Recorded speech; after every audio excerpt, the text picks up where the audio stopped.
Okay. So guys, this is the last time we're trying. It looks like when we switch the camera, it starts lagging. So right now we won't switch, we just keep it on this, and I really hope it just keeps on working. Let's see if it works. This is the last try, so if not, then maybe we'll record a video and do it later for you guys.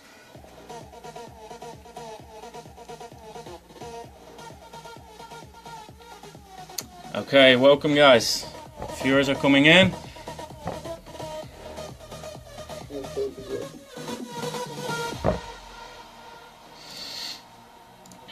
Alright. No, I'm not switching the camera. I won't switch the camera, so we stay like this and we'll see how it works. This is the last try, otherwise we will record a video, I think. Okay, so let's go. Welcome.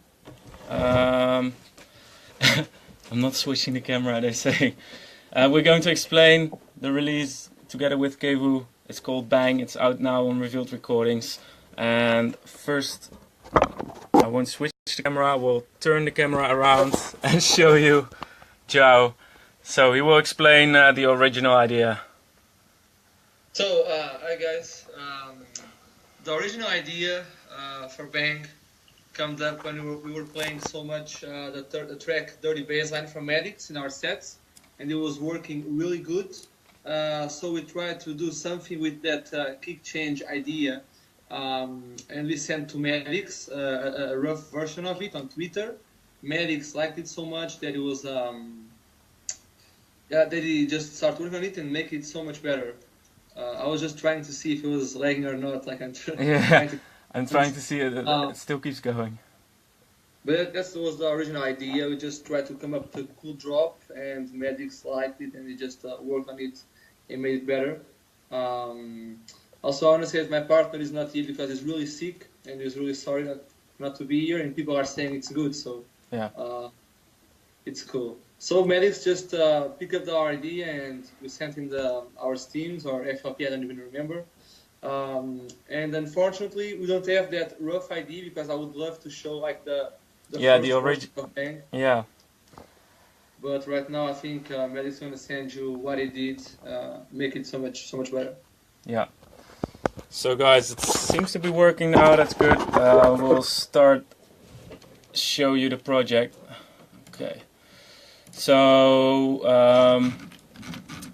let's start with the drop, and afterwards you can ask questions. Let's say that. I'll move the camera. I hope you can see it well.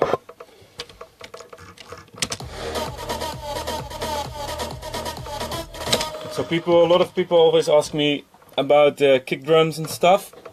So let me explain the kick over here, because it's a few layers on top of each other. So the first, this is a sample, I think from the Cashmere pack. It's a bit edited to fit the key, so now it's in D sharp. The thing with this kick is, it's just punched with a really low sine wave. So we don't have any higher frequencies than like the root note. That's why I layered a bass line with it. And the bass line, maybe you can see it on the meter here. It doesn't have the low sub-frequencies, but only the harmonics. So this is a really... People are saying that there's a mirror view on the phone. Like it's reversed. It's because of it's the front camera. But if I switch it, it's... Don't switch. No, I won't switch because then it doesn't work. The screen is reversed, yeah. Well, it's better reversed than... Oh my god. Guys, I can't really switch. Can you try to turn the phone around? Yeah, but it doesn't work. Then it's upside down. Maybe, yeah, maybe. Yeah, sorry guys, we can continue, but it will be reverse screen. I don't know, the Facebook app is a bit buggy. So I think we just continue and I can still explain. Yeah. So this is the bass line that's added on top of it. It's a really simple bass line, and over here you can see the equalizing. Oh my god, this is difficult for them because it's all turned around, but whatever. Like, remember, these are the lowest frequencies. I'm cutting out here all the low end, so it doesn't interfere with the kick. So basically what I'm doing is making your own kind of sub kick, because you have the sine wave here and the harmonics over here. And together it sounds much fatter already, and it fills the whole room. Then we have a small top kick over here.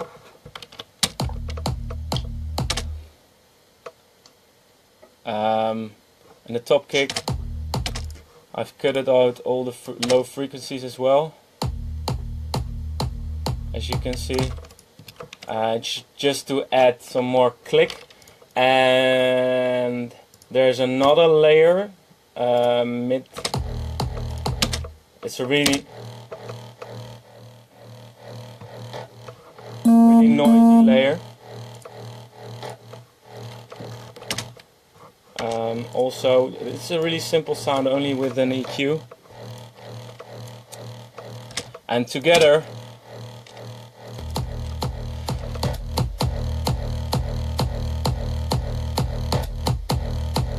it's the whole bass drum. And for me, kicks are really important, because if the kick is right, you can get so much more power in the track. Also, this mid bass over here is really important. So next, let's add the lead sounds. Is it still working, stream?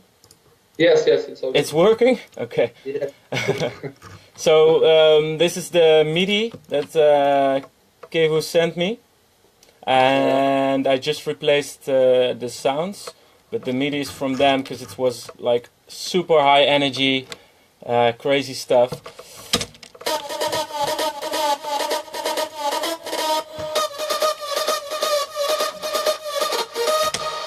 So the first part is actually two different leads. So this one, let me see it.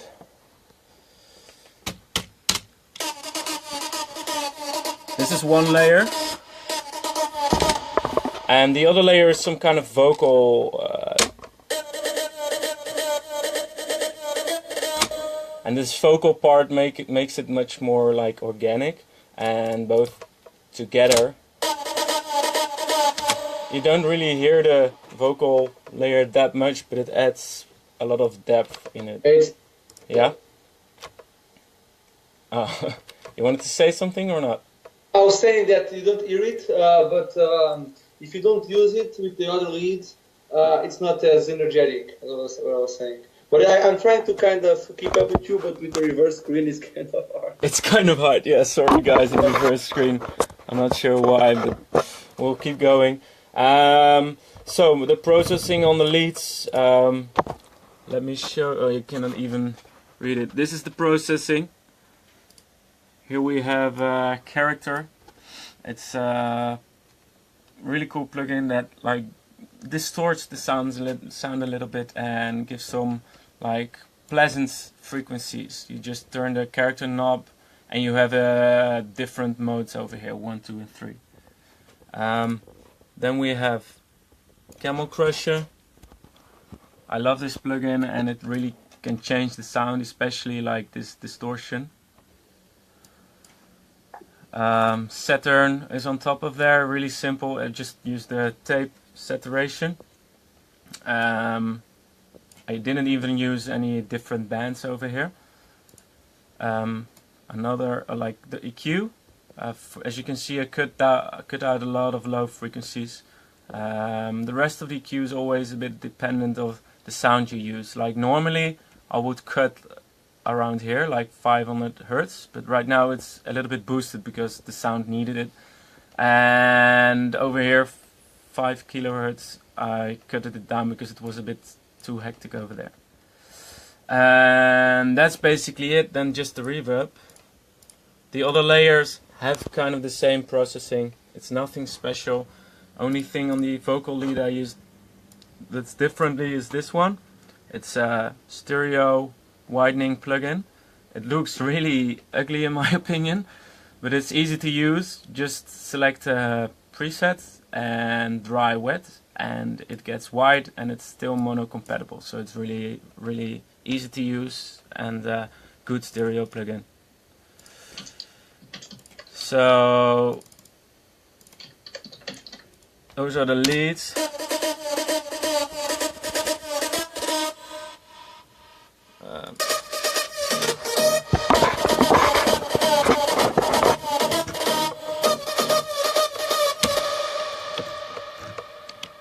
Let me check. Then the really important elements of this track is the bass. It's working? Cool. Yeah. Is this bass line.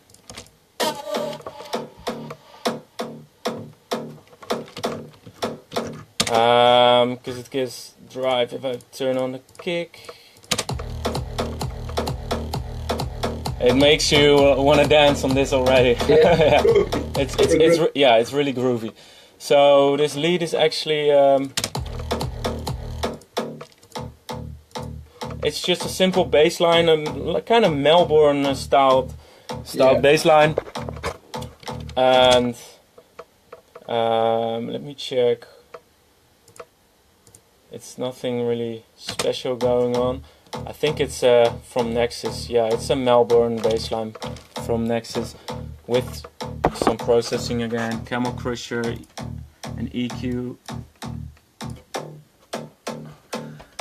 Also here I'm cutting out the low frequencies because I added this bassline that already does the mid kind of bass, so you don't need it, and it's going to interfere if you keep it. So always EQ, like everything you're not using or can interfere with any other sound, cut it out. And also on here I use this Maddix Stereo but on bass, and it works really well there.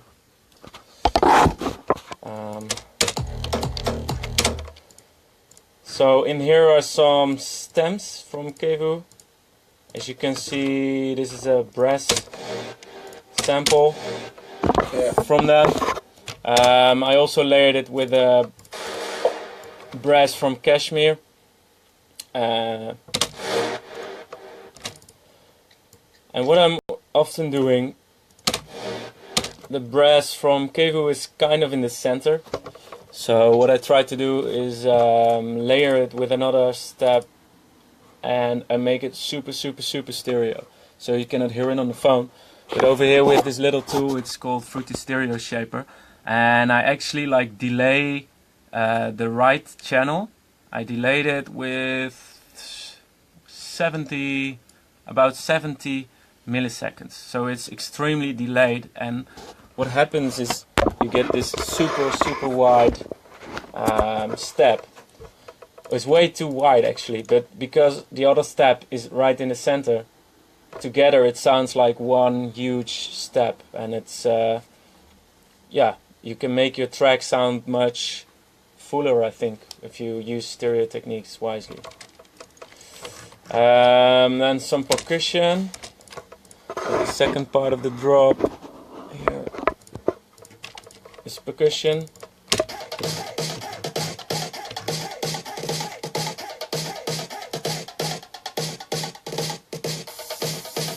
This hey part, that's where the kick goes down, and it's actually quite interesting because we pitch it down, I think, to A sharp. So we go from D sharp to A sharp. I think it's the same as what I did in Dirty Bassline. And I really like this vibe over here. Actually, we just used a completely different kick. And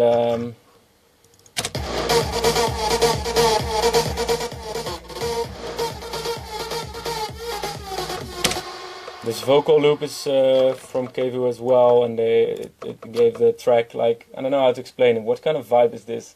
Like, it changed to, like, I'm not sure how to explain, but I cannot hear you really well. Okay, no worries.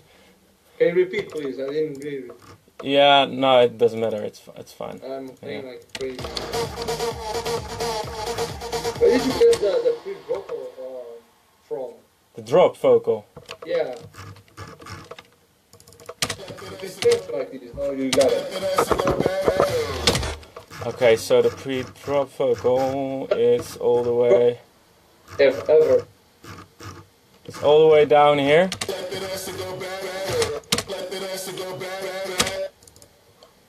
Let me check.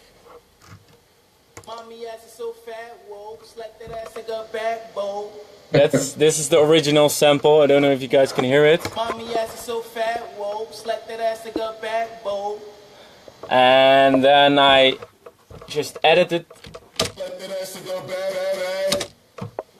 with the pitch bend. So what I did in FL Studio, I already pitched it down, and then I used Isotope Nectar, and it's a really cool vocal plugin. So it has a de-esser, some EQ over here, a compressor saturation, and some FX and limiters.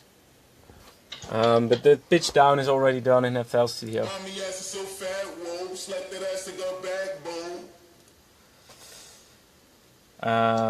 Yeah, and that's basically, I used the dimension expander on the vocal to give it like a bathroom short kind of reverb.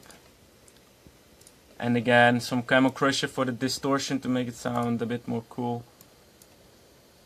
And again, cutting out the low end. So we go from this sample. Mommy ass is so fat, whoa, slap that ass to go back, whoa. Can you hear the sample or not? Yeah. To this one. So remember, you can like edit stuff really heavily. Okay, I think let's go to the breakdown. So actually, like, when you sent me the track, was there a breakdown or not? Do you remember? Yeah, we just send you build up and drop. Yeah, just the build up and drop. So I started working on the break over here, and I think a lot of people always ask me like, how do you come up with the melodies and stuff? So I'll try to explain a bit, but it's quite difficult to explain. First, I start with some chords. I have them over here. Okay, let me open them.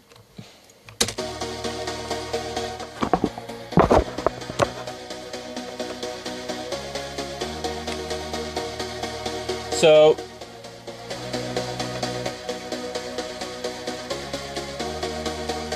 those are the basic chords. I just experiment and try to come up with chords. Once I have these chords, I actually muted them and started to make an interesting melody out of it, and also rhythmic elements. So let me check. Here we have the chord. Oh.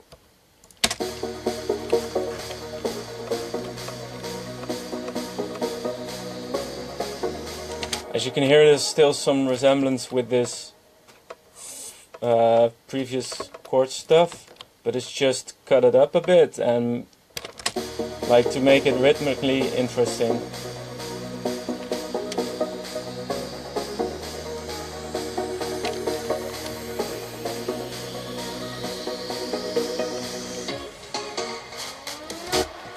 And right there in the like over here, the chords do stop for some while, and that's where I like put like other small sounds. So over here we have a small vocal chop. It's really soft. Can you hear it?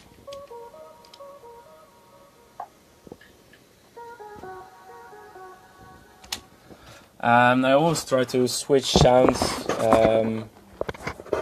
like switch up sounds to make to keep it interesting. You can use one sound for the whole melody, but if you switch the melody in two different sounds, it will be a bit more interesting. So let me check. We have some claps going on.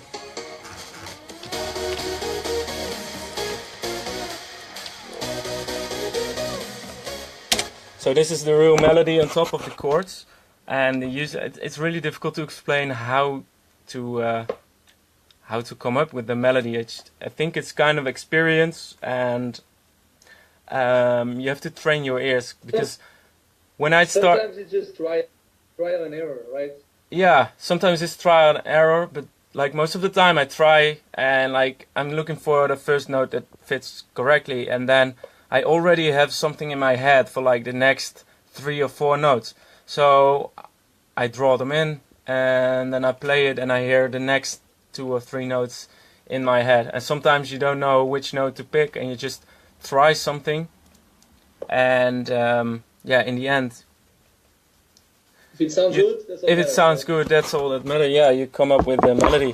Also, I know a little bit of music theory, so I can, like, I know the chords a bit. And what can be quite helpful is know the intervals, like the spaces between notes, so you can understand which work well.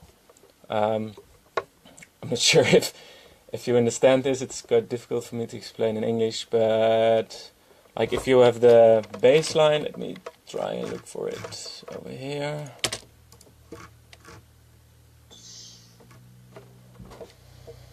Man, your Skype is really noisy. Yeah, man, I'm sorry. Yeah. I'm gonna try and Can I put these speakers off. Maybe that's it. Okay, so how to... Where is it? Sorry guys, I'm trying to... Okay, so copy this melody, put it on top of the bass line. Okay, so over here I put the melody is in red, the bass line is in green. And what I was trying to explain, like, look at the distance between like your root note, so the bass line, and the notes that you're starting the melody with. So this is a D sharp, this is an F sharp, which means there's a terz. How do you say it in English? There's like 3 notes in between, and if you know the distances that work well, it's much easier to write a good melody, because you know like 3 between it will work quite well, 7 between it will work really well, and so on. And if you know these, go look up some simple music theory. It's not that difficult, and I think you can get a bit better at writing melodies. Okay.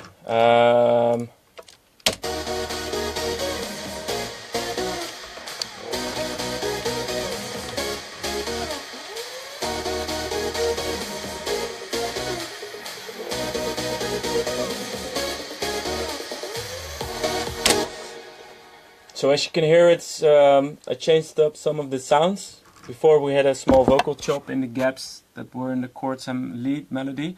Right now it's been replaced by some hoover sound or screech sound and bass. It's a growl from Serum, and this is a street. And again, this is done to make it interesting, because you know the vocal chop already, and I want to keep on changing small things in the track so it stays glued together as a whole, but it evolves into something bigger and bigger. So that's why also the kick will be added over here.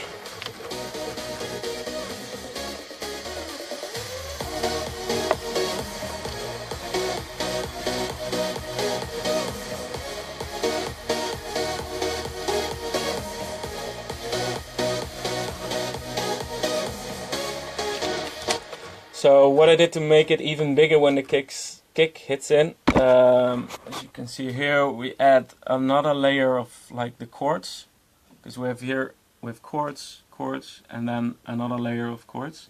Also we add another lead layer. And with these layers you have to be careful with EQing them right, make sure they're not like interfering too much with each other. But if you do it well, it will sound much bigger even when the kick hits. Okay. Are there any questions coming in? Because maybe we can, if they have questions about the break. Okay, let me check over here. EQ the break, I will show you. Let me show you how I EQ the break. So first these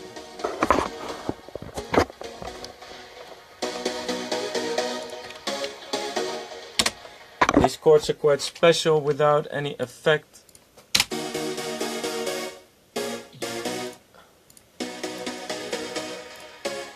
Oh, so this is the EQ on the first chords.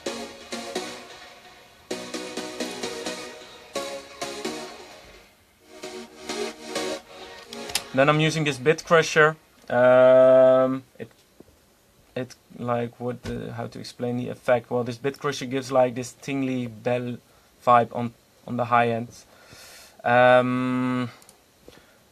This is a transient designer. As you can see on the red line, it like boosts the attack of the chords. So it is a bit more attack, and it gets a bit. This is a huge delay, and this is a second delay added, and one of these delays gives the phasing kind of effect. So that's on the first chord. Let me go to the second.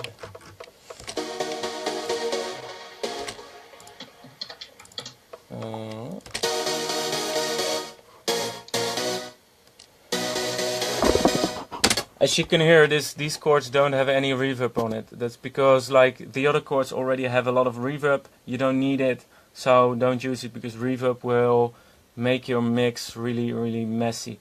And to keep the mix as clean as possible, you should not try to overuse reverb. So basically this one is only a Camel Crusher and EQ on there.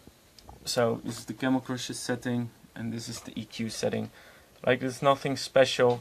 I always dip at about 300 to 500 hertz, like 2 to 500 maybe, cutting out the low frequencies.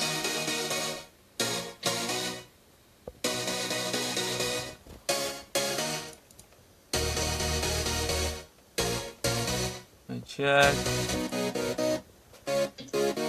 This is the third layer. It's a really basic saw chords from Serum. Just it's in a preset almost, to make it different from the other ones. And together they sound really nice. Also, this one doesn't have any reverb, hardly any processing. This is the EQ on it.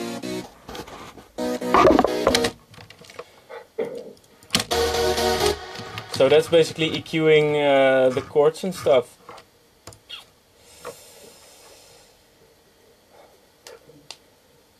How do you stay interested in the music you make? I get sick of stuff I make and begin to dislike it. Yeah, that's a good one. It's sometimes you can get like really bored with your own music. What I always try to do is, if I get bored with a track, I just leave it for like a week or so, or maybe 2 weeks, and then I start working at it again. Also, yes, sometimes you work on like 3 or 4 tracks at the same time. Exactly, yeah. Ideas for one, you just go and pick out the other one. Yeah, exactly. What Jao says, work on a few tracks together at the same time, so you can switch it up every single day, and you reset your ears, and it stays interesting for you as well to work on it. How do you make your kick loud after sidechaining it? My kick sounds soft when I add sidechain.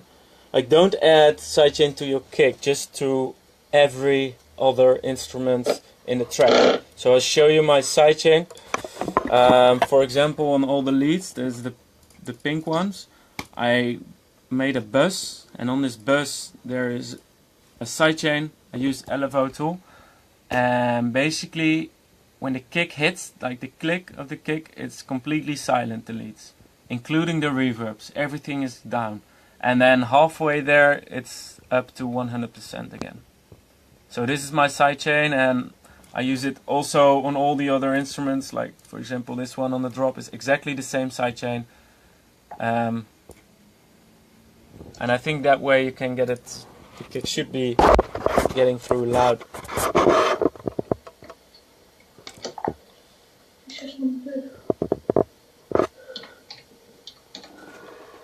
Okay, any more, where does the vocal lead come from? It's from Nexus. This one is from Nexus. Sometimes I cut it from a sample, sometimes I cut it...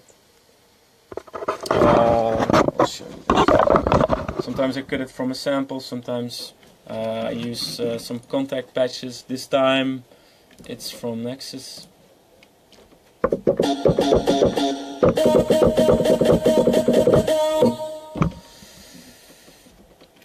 How do you set up the reverb of the drop leads? Okay, let me explain. I try to use the same reverb on all the a lot of instruments in the track, so it glues together.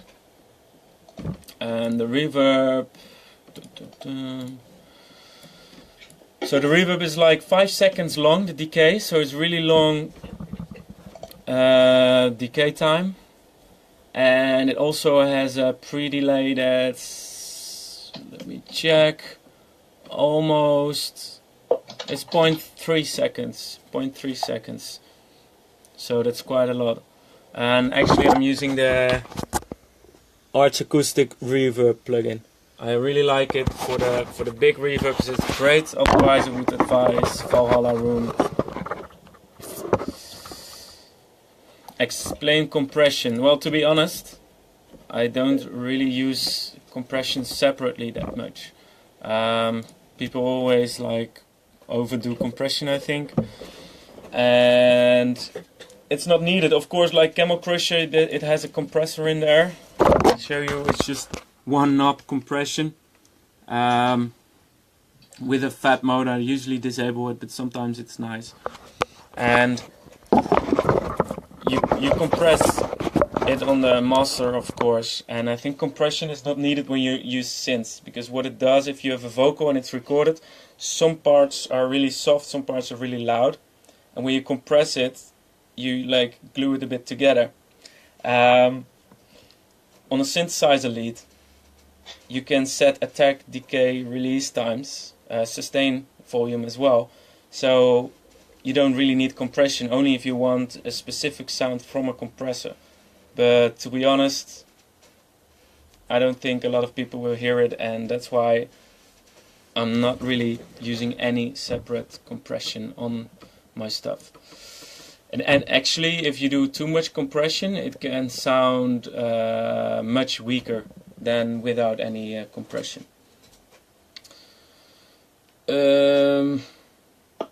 When I start a new project, I start completely empty. I just have a template with like the channels routed, but there's no instruments in there. And you?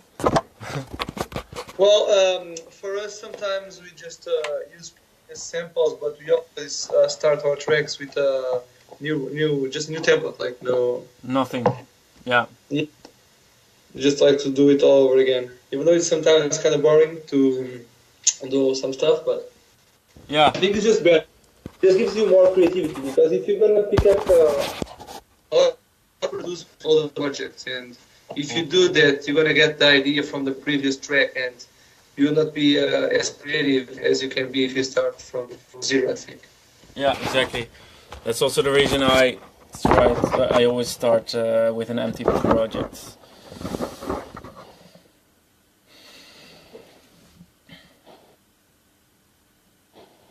There was also a question about the build-up vocal. Like, it's funny because we had another vocal and build-up, but it was already used, and Maddix found a new one. Ours was for, I think it was like from some reggae pack or something. Yeah. We used another vocal, but it was used already, so we changed it up. Actually, last minute. It was already signed, but we had to change it because was used already. How do you write your mixes? What do you buzz together? So let me show you. This is my mixer. I've colored everything. So over here we have some FX slots, then drums, and all the drums go to one drum mix. Actually, I don't even use this one. Then we have bass with a bass mix. We have leads, and it's buzzed together. And on the lead mix, you can put some effects like a final EQ, for example, or I used some exciter, just a small amount. But that's and also the sidechain is happening on the bus. And then I've drop sounds. I have break sounds grouped together and separate FX sounds, and at the end there's these four vocals. Yeah. That's how we do it too. We just we mix each scene separately, and then we have a buzz for the sidechain, and to EQ it all together. Yeah. I think that's yeah. Actual. Yes. Okay. How can you show how you let your drop so powerful? Well, we just explained the drop. I think it comes down to mixing, and I tried to explain. We tried to explain it already. What's really important is EQ. It's the most important tool, I think, for mixing.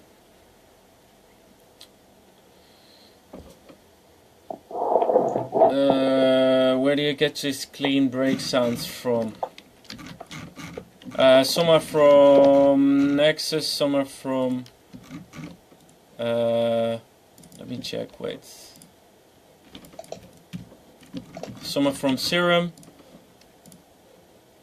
And I also use this plugin, Lethal, for the drop sounds. The master channel, yes. We can show the master maybe.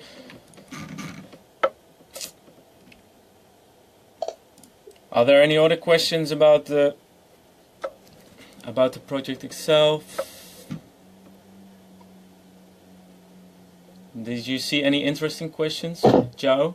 Oh. Always the same ones that we already talked about. Okay.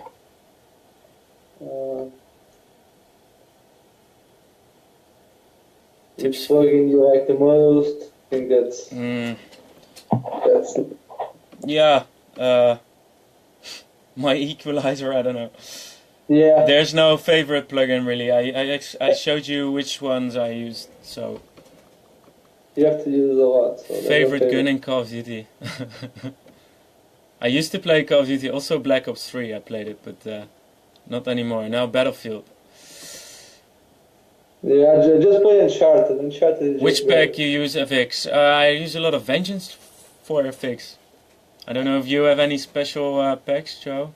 Well, I really like ones from Kashmir and Vengeance. Yeah, Kashmir is really good as well. Sometimes we just put two or three samples together and we just bounce them and mix them so we can reutilize it for the next project. Instead of having like one impact and one crash or something, we just do it together with the mix and we bounce it and use it for the future. But we use a lot of Kashmir sample. It's like a really good pack. Even though it's kind of overused nowadays, but it is a bit overused, but it's still good if you use it wisely, yeah. I think. Yeah. Yeah. Okay.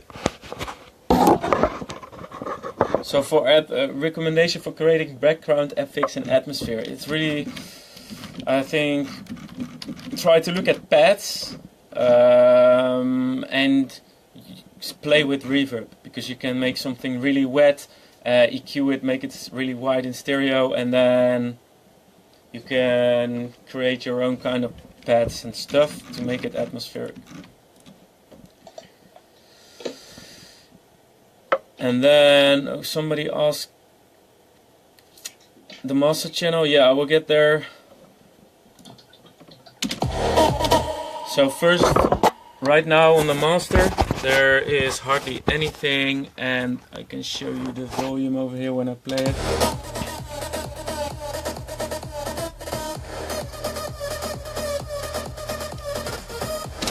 So as you can see, it stays below 0.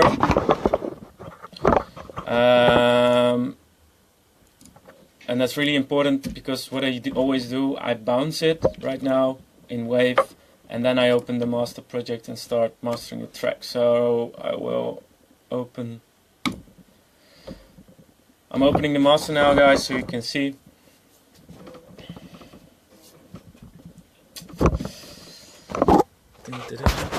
I'm happy it's still working.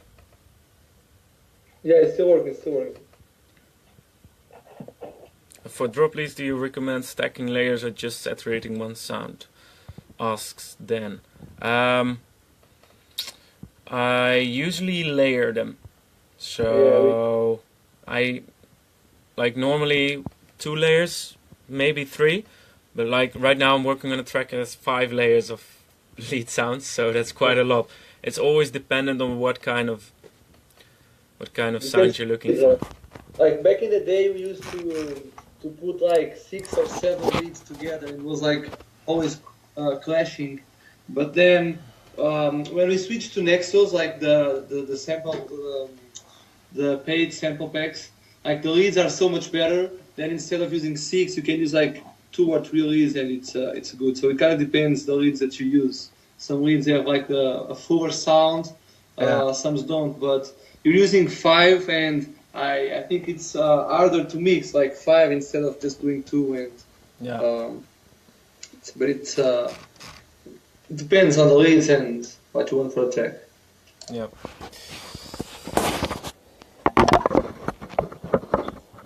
How many days we spent doing this track? That's a good question. Do you have an idea? No. And I just closed the project, so I can't see it anymore. But usually I spend like 15 hours, I think. Sometimes 10 hours, sometimes 15. But like the track with the most hours in it was like 45 hours, I think. So it's really long. Yeah, it's long. Kick and sub bass must be in mono to get good depth. Yeah, sub bass in mono. I will show it to you now in the mastering. But basically everything around like 70 Hertz, definitely mono, and above that also a lot of mono, like 140 Hertz maybe. And after that you can use widening.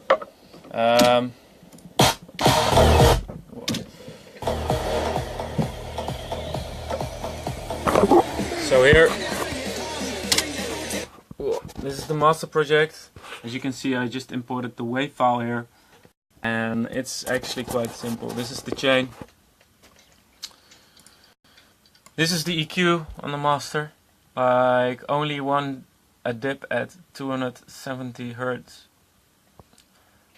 Then is a compressor. These are my settings. The release time is really fast because that's needed for mastering. If you want to get it loud, it needs to react a bit quicker. The attack is at 3 milliseconds, so that's still quite fast. This is a plugin from Waves. It's a multi-band compressor. Actually, it's hardly doing anything. If I play the track, softy. You cannot even see it moving. Here is the stereo tool. I always use this on my mastering, and as you can see here, this is the lowest band is at 74 Hertz, and I turn the width all down, so that means it's becoming mono, everything below this point. And then the 2 highest bands I boosted slightly, just a little bit, because it's already stereo and you've used stereo tools already on your mix, so it's not really needed. And then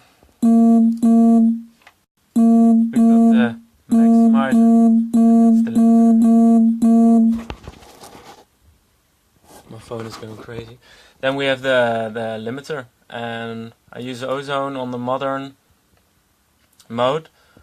I turn on true peak limiting. It's useful because, well, it's difficult to explain, but if you render MP3, you can get artifacts and some clipping, and true peak limiting like prevents the clipping when you bounce it to an MP3.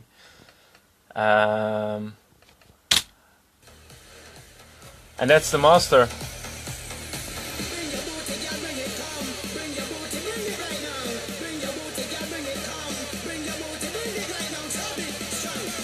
And as you can see here, I did some volume automation.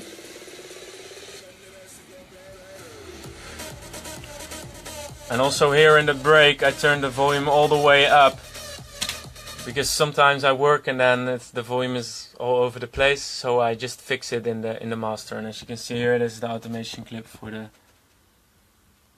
volume. So that's the master. Can you please show the kick and bass of this track? We have already showed it when the video is done. You can watch it back.